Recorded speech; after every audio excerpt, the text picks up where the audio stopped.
අමා ශාන්තියේ සවනල්ලේ ජනමන නැහැ වූ ප්‍රේම ජලේ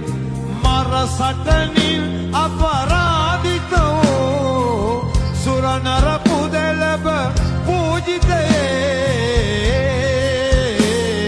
ලෝක සිවංකර මායිමිගේ ධර්මයේ දස දෙස පැතිරේවා සමතන තුඩ තුඩ